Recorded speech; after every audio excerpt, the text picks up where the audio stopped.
Alhamdulillah,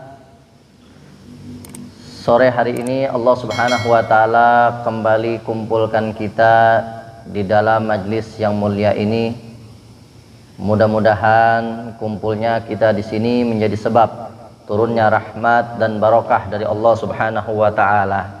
Mudah-mudahan kumpulnya kita di sini menjadi sebab terkabulnya segala hajat-hajat kita, baik hajat yang berkaitan dengan urusan agama kita, dunia kita hingga akhirat kita. Mudah-mudahan kumpulnya kita di sini menjadi sebab yang tadinya malas ibadah jadi rajin ibadahnya, yang masih doyan maksiat pulang dari sini nggak lagi doyan maksiat, yang rezekinya seret Allah lancarkan rezekinya, yang punya usaha Allah lancarkan usahanya, yang kerja Allah lancarkan pekerjaannya, yang sakit Allah angkat segala penyakitnya, yang sehat Allah jaga kesehatannya, yang wafat Allah ampuni dosa dan kesalahannya. Dan mudah-mudahan sebagaimana kita berkumpul pada sore hari ini di majlis yang mulia ini, Allah kumpulkan lagi kelak di akhirat di surganya Allah Subhanahu wa taala bersama Rasulullah sallallahu alaihi wasallam. Amin ya rabbal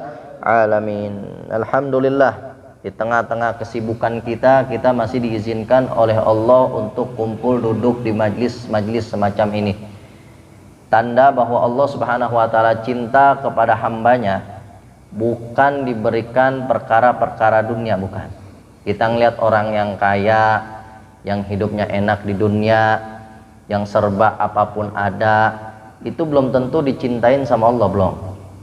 Berapa banyak orang-orang fasik, ahli maksiat, bahkan orang-orang kafir sekalipun, mereka diberikan oleh Allah Subhanahu wa taala yang namanya perkara dunia.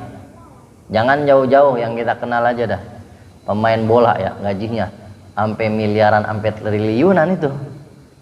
Kemarin di berita Cristiano Ronaldo itu ketika pindah sekarang ya ke Al Ahly ya, ke klub bola Arab, itu gajinya berapa? 3 triliun apa nggak salah ya, kalau nggak salah 3 triliun itu kalau dihitung per 1 detiknya 500.000 apa itu, kalau duitnya hilang tibang 100.000 mah nggak dicariin ya, yang ada kalau duitnya jatuh 100.000 ditambahin nih 200.000 biar jatuh.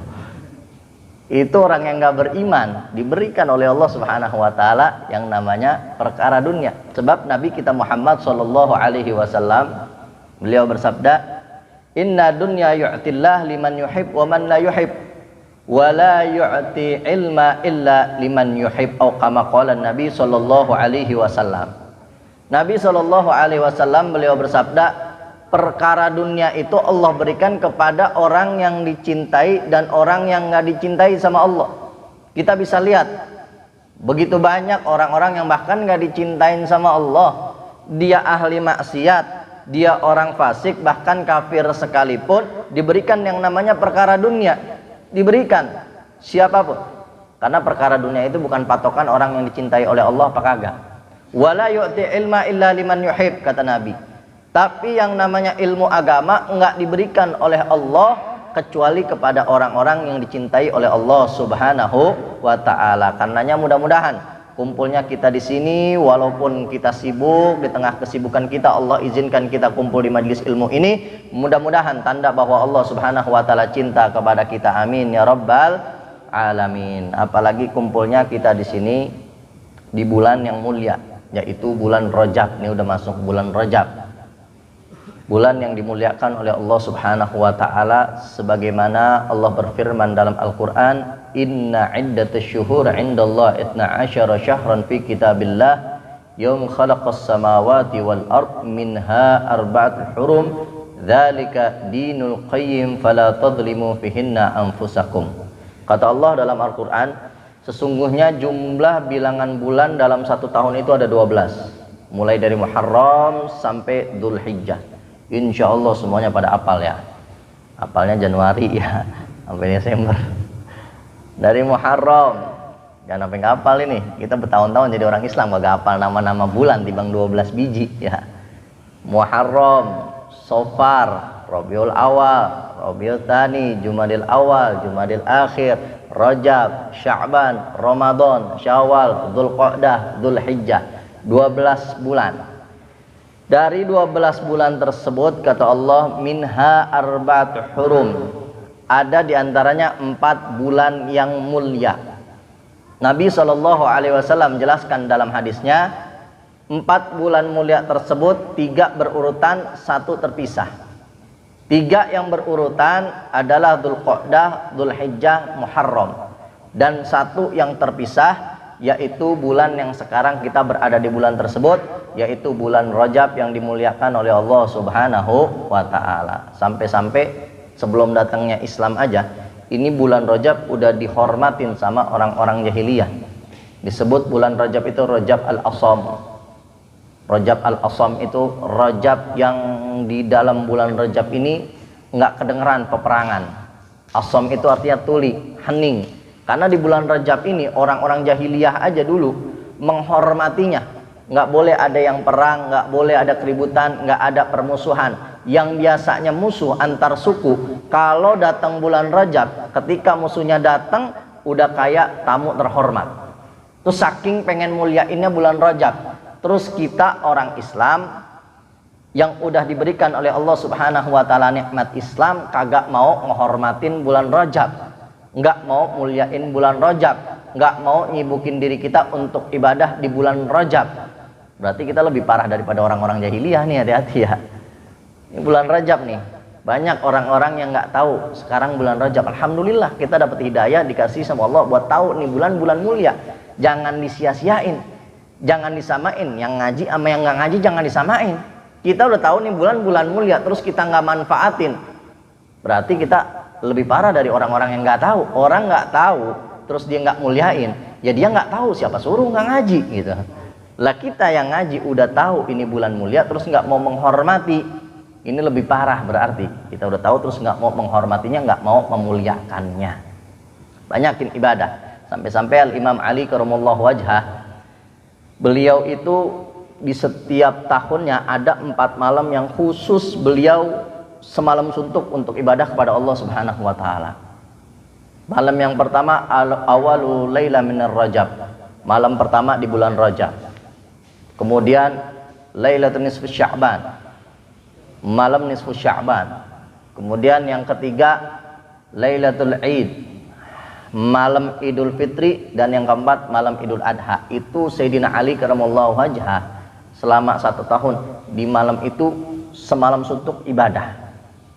Jadi kita seenggaknya walaupun 1 tahun kita banyaknya maksiat ya, banyaknya berbuat dosa, seenggaknya nih bulan ini nih kita penuhin dengan ibadah kepada Allah Subhanahu wa Ta'ala. Banyak amalan-amalan untuk kita memuliakan bulan Rajab. Sholatnya, puasanya, dikiran-dikirannya. Seenggaknya kalau nggak bisa ngamalin perkara yang baik, seenggaknya minimal jangan ngelakuin kemaksiatan di bulan Rajab yang mulia ini. Sebab di ayat tadi, fala tadlimu fihinna anfusakum. Janganlah kalian menzalimi diri-diri kalian. Minimal tuh. Kalau kita nggak bisa banyakin ibadah di bulan ini, wah mungkin sibuk kita mau banyak ibadah nggak bisa. Seenggaknya jangan kita kotori dengan maksiat.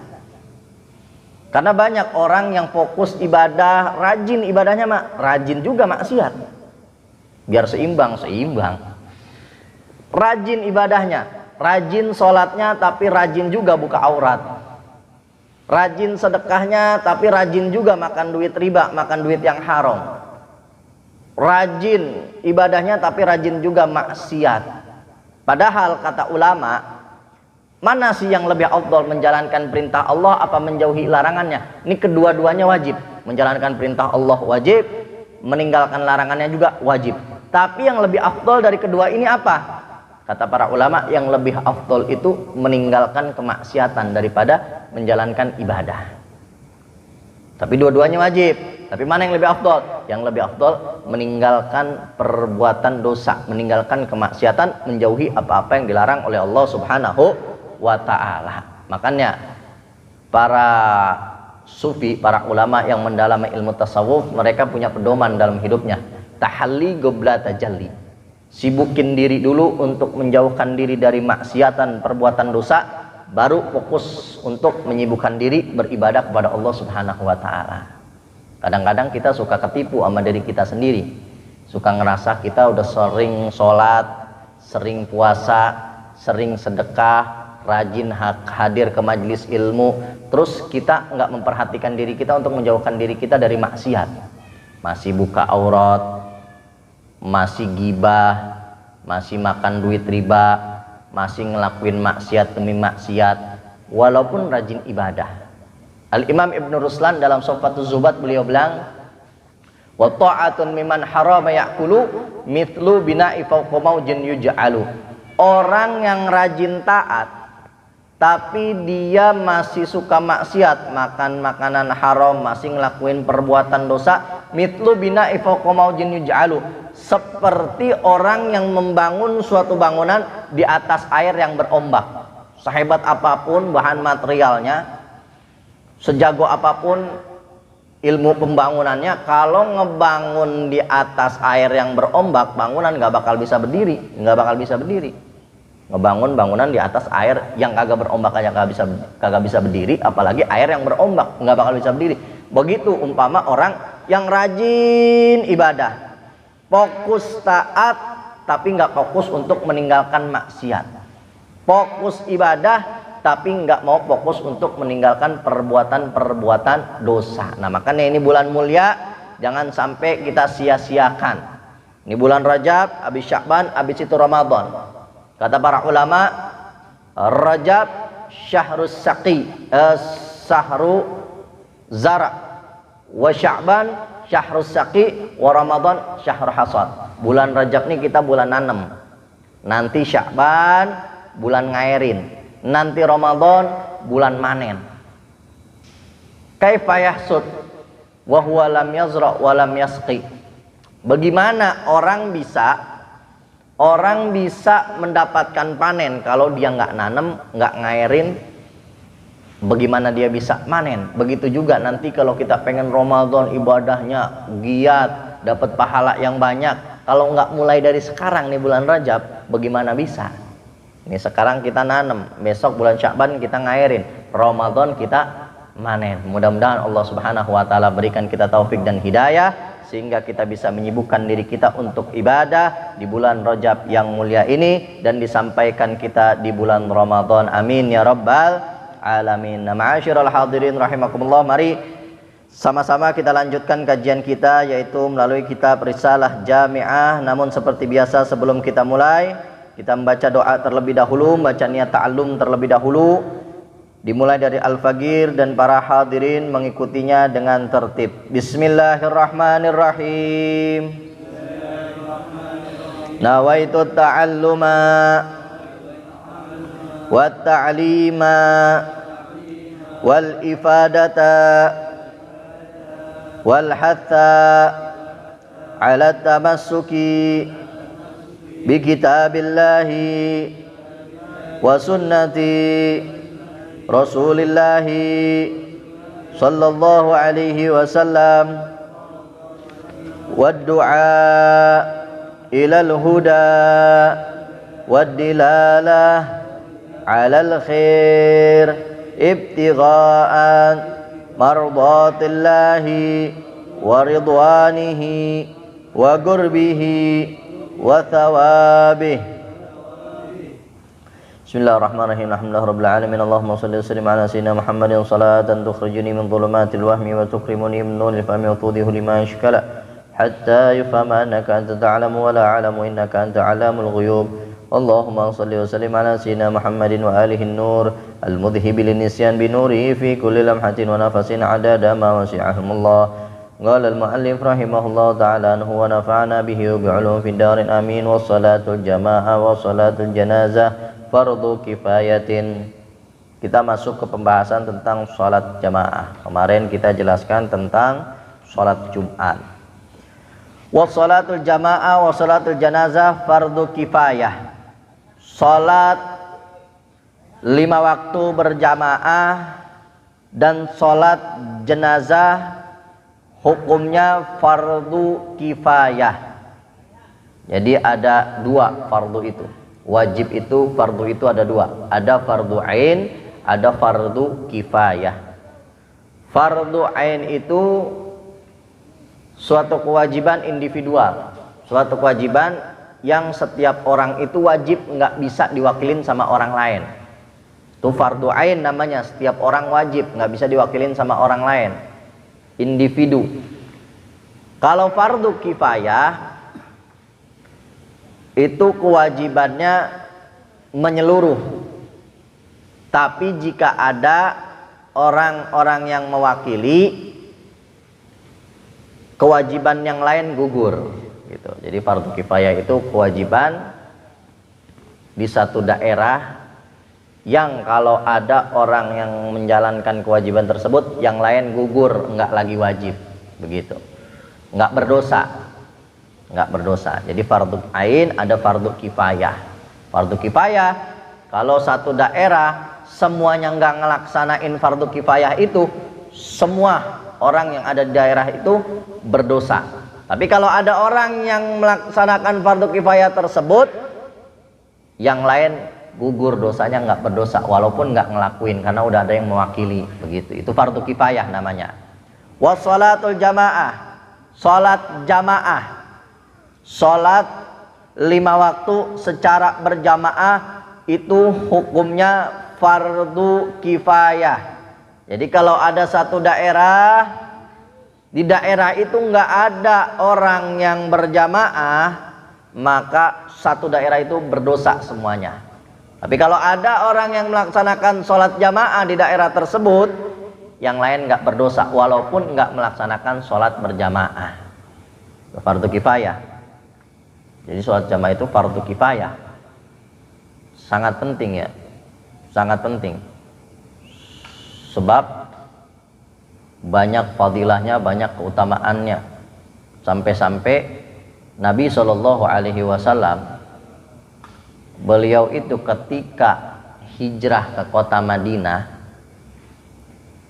itu beliau memotivasi para sahabat untuk melaksanakan sholat berjamaah tanpa terkecuali. Jadi ketika Nabi hijrah ke kota Madinah, yang pertama kali Nabi lakuin binaul masjid, membangun masjid. Tapi bukan cuma sekedar ngebangun, memakmurkan juga. Jadi kalau di dalam kitab Fiqhus Sirah, Syekh Muhammad Said Ramdan Al-Buti bilang 3 poin atau pondasi yang Nabi lakukan untuk membangun masyarakat Madinah. 3. Yang pertama binaul masjid, membangun masjid. Yang kedua ikhwah bainal muslimin, mempersaudarakan antara muslimin, orang-orang muhajir dan ansor. Orang-orang muhajir itu orang asli Mekah yang hijrah ke Madinah. Orang-orang ansor itu orang-orang asli Madinah, pribumi, Orkamsi ya, bumi Madinah itu ansor, kaum ansor. Kalau kaum muhajirin yang hijrah dari kota Mekah ke Madinah, kaum ansor orang asli Madinah, dipersaudarakan sama Nabi SAW. Itu yang kedua. Yang ketiga,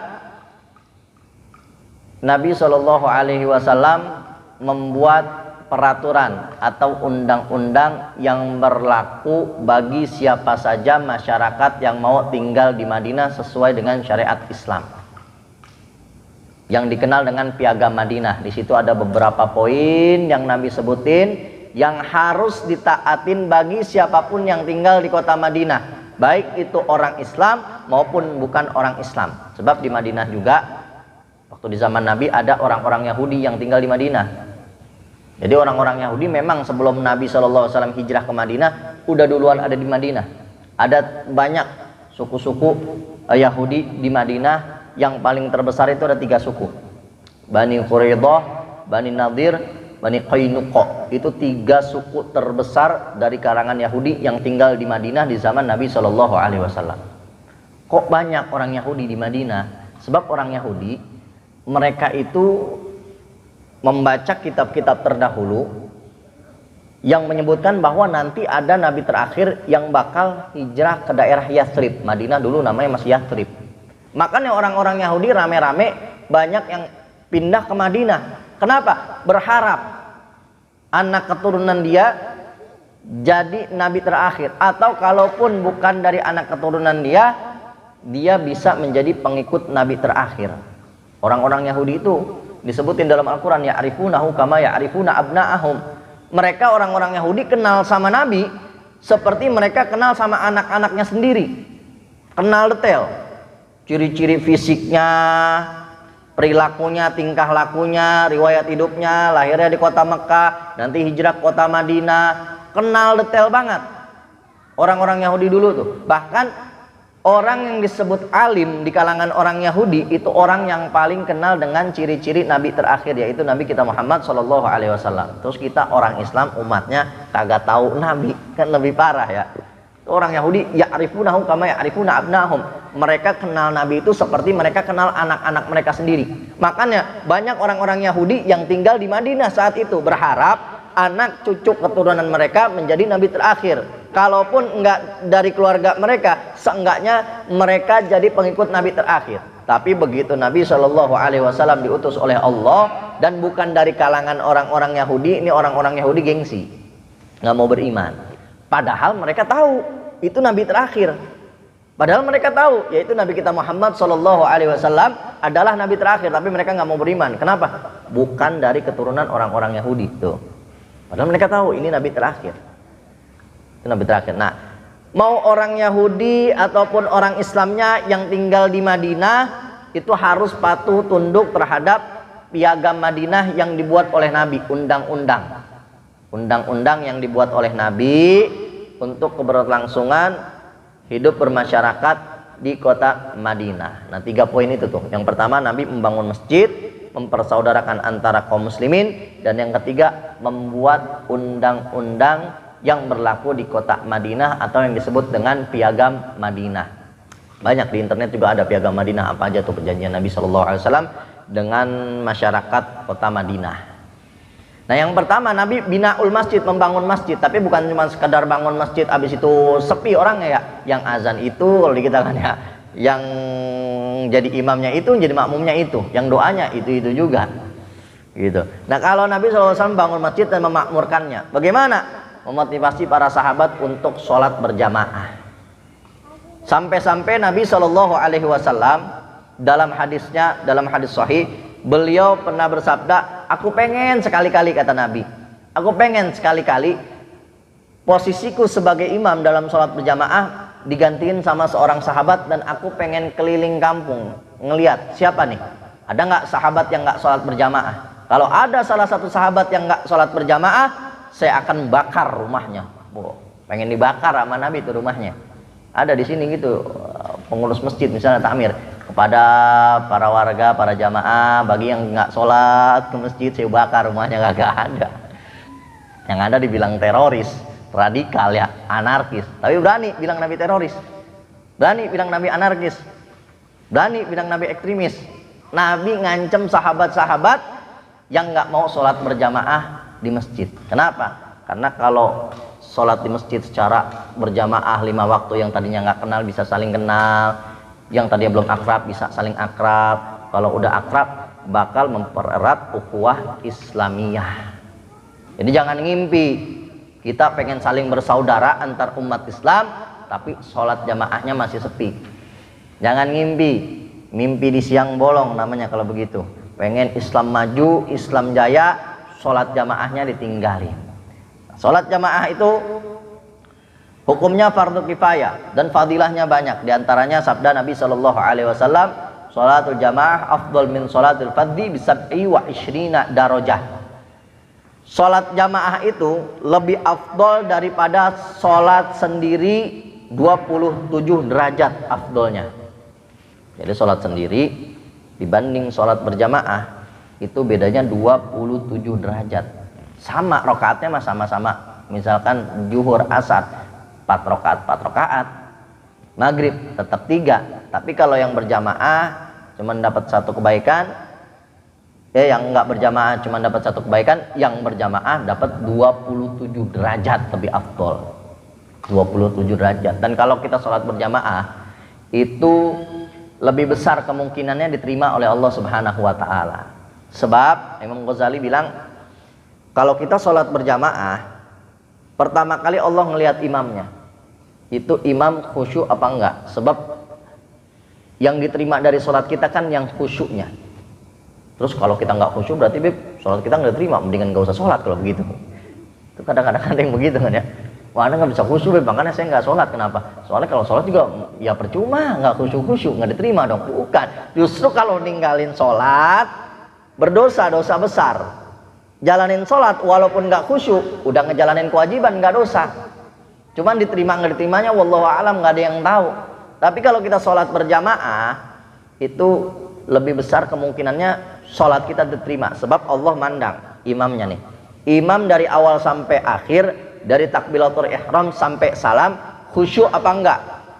Kalau imamnya dari awal sampai akhir khusyuk, berarti sholat si imam diterima dan makmumnya juga ngikut sholatnya imam diterima semua.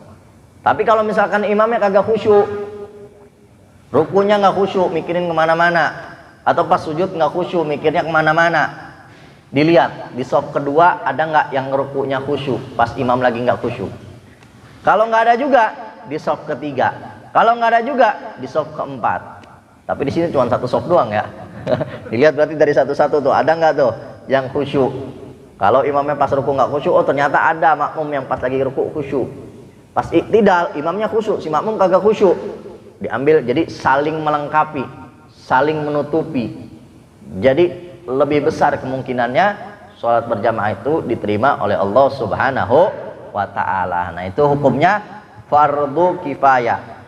Wa sholatul janazah fardu kifayah, dan begitu juga sholat jenazah hukumnya fardu kifayah. Kalau ada satu daerah ada orang meninggal, terus semuanya nggak sholat jenazah, nggak ada satu orang pun yang menyolati itu jenazah, satu daerah tersebut berdosa semuanya. Tapi kalau misalkan ada orang yang mewakili sholat jenazah, yang lain walaupun kagak sholat, nggak berdosa, gugur dosanya. Gara-gara ada yang mewakili. Sholat jenazah tuh fardu kifayah juga. Sholat jenazah beda nih sama sholat biasa ya, gerakannya. Jangan sampai jamaah Yanmar pakai ruku pakai sujud, jangan.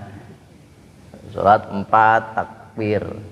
Yang pertama baca surat Al-Fatihah. Kalau di kitab-kitab yang lebih detail lagi dijelasin, sebab ini kitab-kitab mukhtasar ringkasan, cuman disebutin sholat jenazah fardu kifayah udah selesai. Kalau kita ngaji kitab yang lebih detail lagi, dijelasin bagaimana tata caranya sholat jenazah.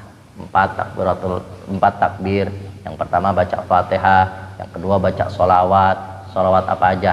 Tapi jangan sholawat yang dibaca di maulid ya, ntar padang bulan, padang koyorino, bukan, itu bukan sholawat, bukan, itu mah qasidah ya, tentang sholawat. Oh, di takbir kedua berarti kita baca sholawat, katanya sholawat apa aja boleh, iya, tapi sigo sholawat maksudnya, bukan sholawatan padang bulan gitu. Lagi sholat jenazah padang bulan, begitu tanya ente kenapa baca padang bulan, nah katanya kan sholawat apa aja boleh, iya, tapi sigo sholawat minimal Allahumma sholli ala sayyidina Muhammad wa ala ali sayyidina Muhammad. Tapi afdolnya itu sholawat Ibrahimiyah, sholawat yang kita baca pas tahiyat terakhir tuh ya. Allahumma sholli ala sayyidina Muhammad wa ala ali sayyidina Muhammad kama sholaita ala sayyidina Ibrahim wa ala ali sayyidina Ibrahim wa barik ala sayyidina Muhammad wa ala ali sayyidina Muhammad sampai terakhir. Itu afdolnya. Yang kedua sholawat. Yang ketiga Allahumma ighfir lahu warhamhu wa'afihi wa'fu anhu, itu ringkasnya. Kalau misalkan jenazahnya itu perempuan, Allahumma ighfir laha warhamha wa'afiha wa'fu anha. Kalau jenazahnya lebih dari 3, Allahumma ighfir lahum warhamhum wa'afihim wa'fu anhum. Terus di takbir keempat, Allahumma la tahrimna ajrahum wa la taftina ba'dahum waghfir lana walahum. Kalau nggak hafal gimana? Diem juga nggak apa-apa. Gitu. Harus tahu tuh, jangan sampai ngaji di mana? Di situ di Masjid Yanmar. Sama siapa? BPK. Begitu sholat jenazah pakai ruku pakai sujud, jangan ya. Itu fardu jenazah tuh, sholat jenazah hukumnya fardu kifayah. Wal aidan wal kusufan wal witr sunan muakkadat. Dan sholat id baik Idul Fitri maupun Idul Adha, dan sholat kusuf baik sholat gerhana, baik gerhana matahari ataupun gerhana bulan, wal witru dan sholat sunnah witir hukumnya sunnah muakkadah. Sunnah muakkadah itu sunnah yang ditekankan. Sunnah muakkadah itu sunnah yang tidak pernah ditinggalkan oleh Nabi Muhammad SAW. Jadi habis wajib ada sunnah muakkadah baru sunnah. Jadi sunnah yang ditekankan, hampir pengen wajib. Sunnah muakkadah tuh, sholat Idul Fitri, Idul Adha. Sholat Idul Fitri, Idul Adha sunnah muakkadah tuh. Sholatnya bagaimana? Udah bisa semua ya. Yang pertama 5 takbir. Yang pertama 7 takbir, yang kedua 5 takbir. Di antara takbir 1 dengan takbir kedua baca baqiyatus sholihah. Apa? Subhanallah walhamdulillah wala ilaha illallah wallahu akbar. Tuh. Udah. Salat Id, Idul Fitri, Idul Adha itu sunnah muakkadah. Sunnah muakkadah tuh, bukan wajib. Tapi lebih banyak jamaahnya sunnah muakkadah daripada sholat wajib ya. Iya. Subuhnya sedikit, begitu sholat idnya rame banget. Kadang-kadang subuhnya kesiangan langsung sholat id, padahal sholat id sunnah muakkadah. Giran subuhnya ditinggalin yang wajib. Padahal kalau orang cerdas mah ya pasti ngejalanin yang wajib daripada yang sunnah muakkadah. Orang yang cerdas itu kata Habib Abdullah bin Al-Haddad bukan orang yang ngebedain antara mana yang baik mana yang buruk. Itu mah orang biasa nggak bisa. Kalau orang yang cerdas itu bisa membedakan mana yang baik dan mana yang terbaik gitu. Ini sholat idnya, wah udah siap-siap dari malam, dari seminggu sebelumnya. Ini bajunya nih buat sholat, ini sarungnya, ini minyak wanginya, wah udah dirapiin. Subuhnya kesiangan bodo amat, yang penting sholat id. Padahal hukumnya sunnah muakkadah. Wal kusufani, dan 2 sholat gerhana matahari atau gerhana bulan juga hukumnya sunnah muakkadah. Ya, kemarin rame banget sholat gerhana bulan ya, rame sholat gerhana bulan. Isyanya mah sepi, Aisyanya mah sepi, sholat gerhana bulannya mah rame. Sholat gerhana tuh ya, sholat gerhana ada tata caranya, disebutin di kitab-kitab yang lebih besar. Yang pertama sholat kayak biasa, sholat sunnah biasa, kayak biasa udah. Yang kedua 2 kali berdiri ya, jadi berdiri baca Al-Fatihah, habis itu baca surat, ruku, berdiri lagi, baca Fatihah lagi, baca surat lagi, baru sujud, baru habis itu ruku, i'tidal, sujud, baru habis itu duduk di antara 2 sujud, sujud lagi, berdiri lagi, begitu lagi. Baca Fatihah, baca surat, ruku, berdiri lagi, baca surat, baca Fatihah, baca surat, ruku, i'tidal, baru sujud lagi sampai akhir salam. Jangan sampai salah tuh. Masih i'tidal, Allah sami Allahu liman hamidah, Allah men sujud. Kita belum, orang imam belum sujud, orang baca surat lagi ya. Wal witir, dan begitu juga salat witir. Salat witir juga hukumnya sunnah muakkadah. Bahkan di salah satu madhab fikih itu ada yang bilang wajib. Kalau nggak salah madhab Imam Abu Hanifah itu wajib. Kalau di madhab kita, madhab Syafi'i, hukumnya sunnah muakkadah, minimal 1 rakaat, tapi makruh. Kalau nggak bisa 3 rakaat, 3 rakaat, mau 1 salam atau 2 salam. 1 rakaat salam, berdiri lagi 2 rakaat salam, kayak tarawih biasanya.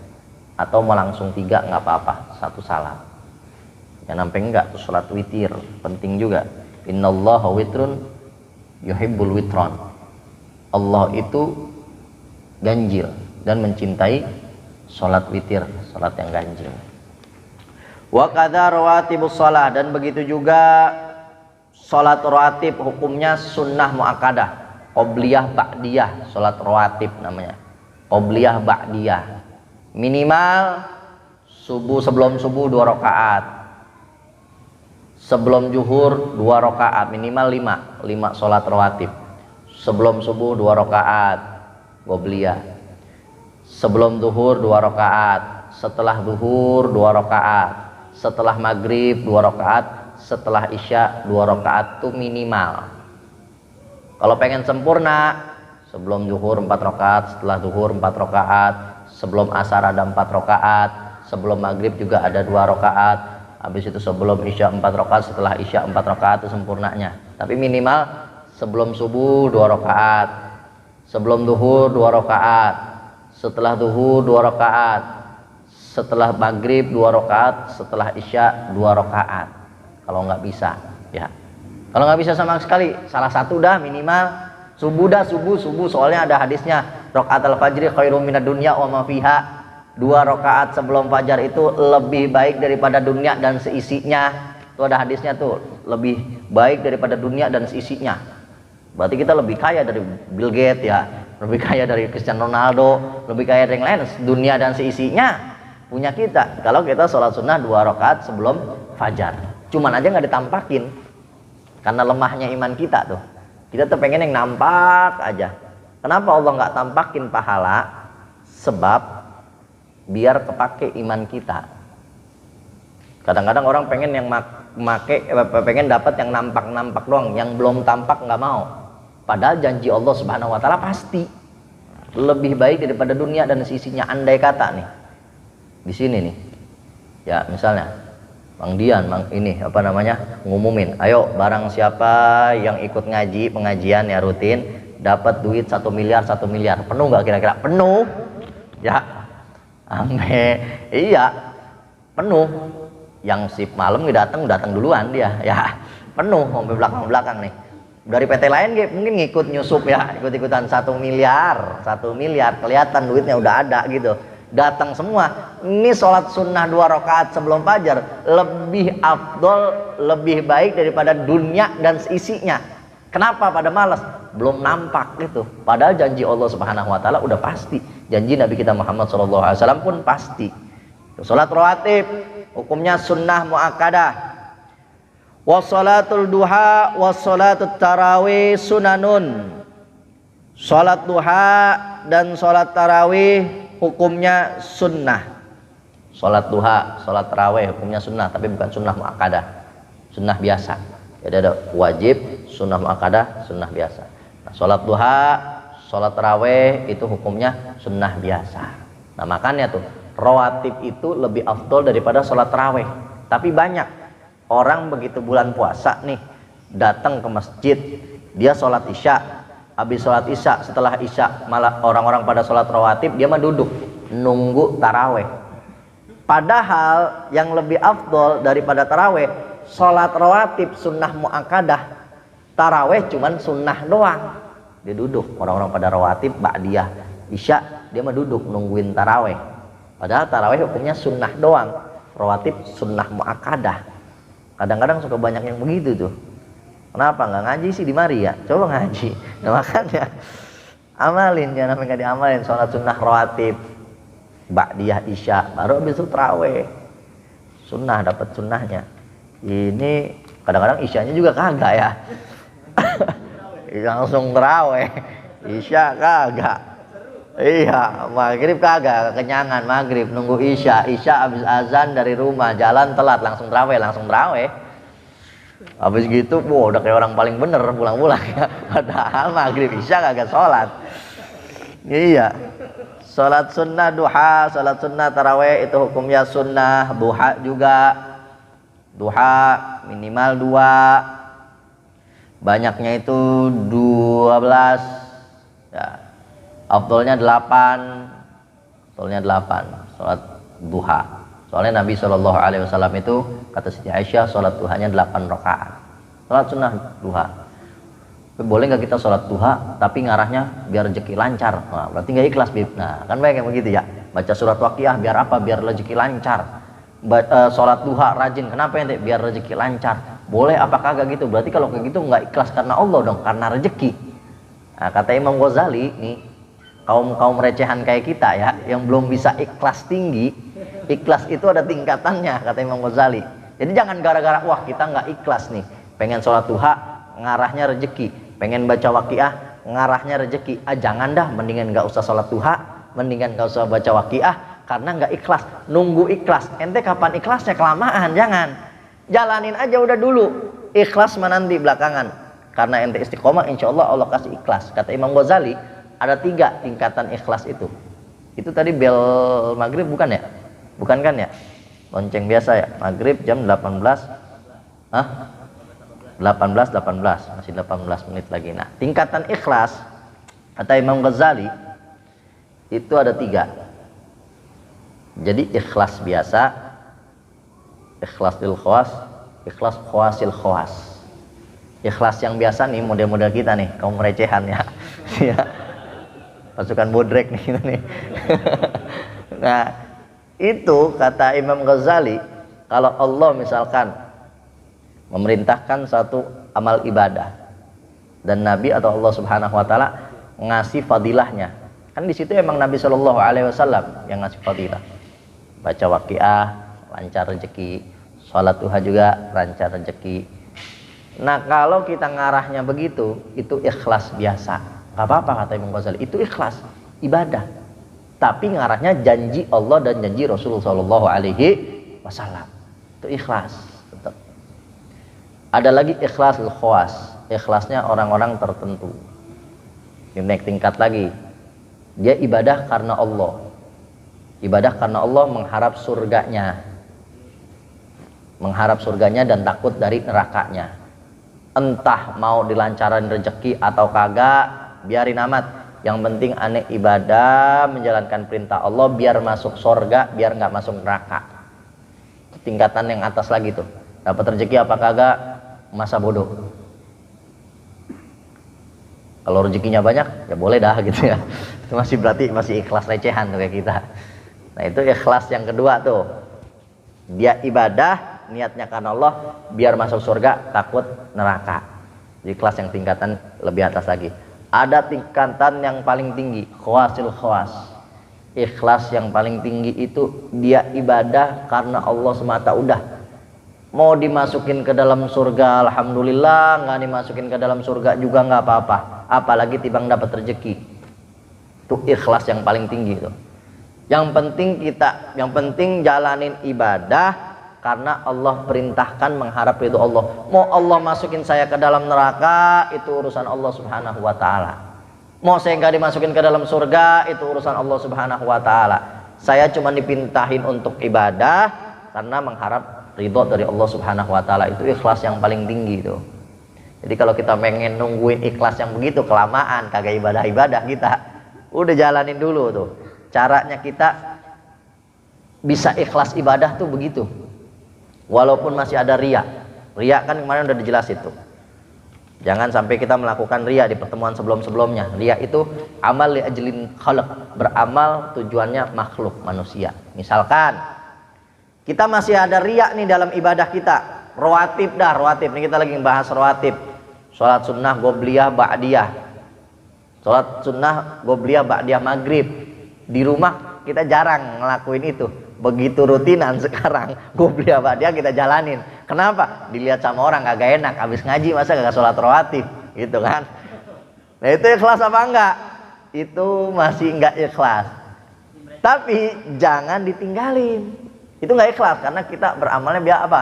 Biar nggak diomongin sama orang-orang, sama teman-teman.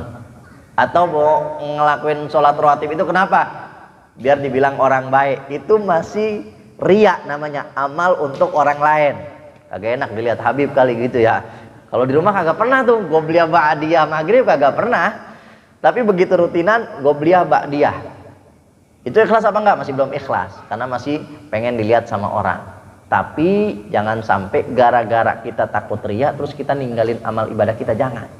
Sebab kita ninggalin amal ibadah karena takut riya, itu juga riya namanya. Kita nih pengen ngelakuin rawatib qobliyah ba'diyah, tapi tujuannya manusia, itu riya. Tapi kita ninggalin. Ente kenapa nggak sholat qobliyah ba'diyah? Ana takut riya. Itu juga riya tuh, hati-hati. Walaupun kita di rumah suka misalkan sholat qobliyah ba'diyah, di rumah udah sering nih rajin. Mau di belakang orang kita udah sering rajin. Begitu kita datang ke masjid di depan orang-orang, wah banyak orang nih. Udah dah nggak sholat qobliyah ba'diyah, takut riya misalnya. Justru dia ninggalin amal ibadahnya itu gara-gara orang, kan gara-gara orang. Itu juga riya justru. Hati tuh, mulus setan ya. Kelihatannya baik, wah kita nggak mau ibadah, kenapa? Karena mau meninggalkan riya. Kelihatannya mah baik, mau ninggalin riya. Tapi kenapa ninggalinnya? Gara-gara takut dilihat orang. Orang-orang juga tujuannya. Nah, itu juga namanya riya, hati-hati. Bagaimana caranya kita biar bisa hilang dari riya dalam amal ibadah kita, biar kita ikhlas? Paksain. Misalkan kita sholat rawatib pas rutinan rajin, tapi begitu di rumah kagak rajin. Terus lanjutin walaupun kita masih riya tuh, masih dipandang, walaupun kita tahu ini kita sholat gara-gara riya, lanjutin terus. Nah bagaimana caranya buat ngobatinnya? Dilatih. Begitu di belakang orang, di rumah, ketika orang-orang nggak ngelihat, kita sholat rawatib juga. Begitu di rumah sholat nih biasa, kita sholat rawatib juga. Nah nanti yang tadinya nggak ikhlas sholat kita, itu bakal ikhlas sendiri gara-gara kita keseringan beramal di belakang orang. Sedekah misalnya nih, guran dijalanin kotak amal Jumatan mah ngasih mulu, nggak enak dilihat sama kanan kiri gitu ya. Giran sholat 5 waktu selain sholat Jum'ah kagak pernah tuh niat masukin ke kotak amal tuh, kagak pernah. Bagaimana kalau misalkan kita masih ada riya tuh waktu sedekah? Nggak apa-apa, walaupun masih ada riya, jalanin aja dulu, udah jalanin aja dulu biar istiqomah walaupun masih ada riya. Bagaimana caranya ngobatin riya kita? Kita sedekah waktu orang nggak ngelihat. Sedekah kalau bisa lebih banyak, sedekah misalkan 1 juta, di belakang orang 2 juta, nggak apa-apa, bagus ya. Begitu cara ngilangin riya. Jangan ditinggalin amalnya. Wah ini kayaknya kita rawatib pas rutinan doang, berarti kita riya ini, pengen dilihat sama orang-orang, masih ada riya. Nggak apa-apa, jalanin aja dulu walaupun masih ada riya. Bagaimana cara ngobatinnya? Kita beramal di belakang orang, sholat rawatib juga ketika orang nggak ngelihat. Nanti yang tadinya riya tuh berubah sendiri jadi ikhlas. Begitu juga kalau pengen sedekah atau pengen beramal apapun, kelihatannya kayaknya pas pengen dipandang orang doang ini, kagak enak soalnya. Karena kagak enak juga itu riya tuh, nggak ikhlas. Bagaimana cara ngobatinnya? Begitu, di belakang orang kita latih buat ngamalin amal ibadah yang biasanya kita lakukan riya itu, nanti ini sendiri ikhlas sendiri. Laha fadlun wa thawabun azimun. Salat duha, salat tarawih memiliki keutamaan dan pahala yang begitu besar. Wa amma shaum, dan adapun ibadah puasa kita bakal lanjutkan di pertemuan yang selanjutnya. Pas banget pembahasan puasa nanti di bulan Sya'ban kita.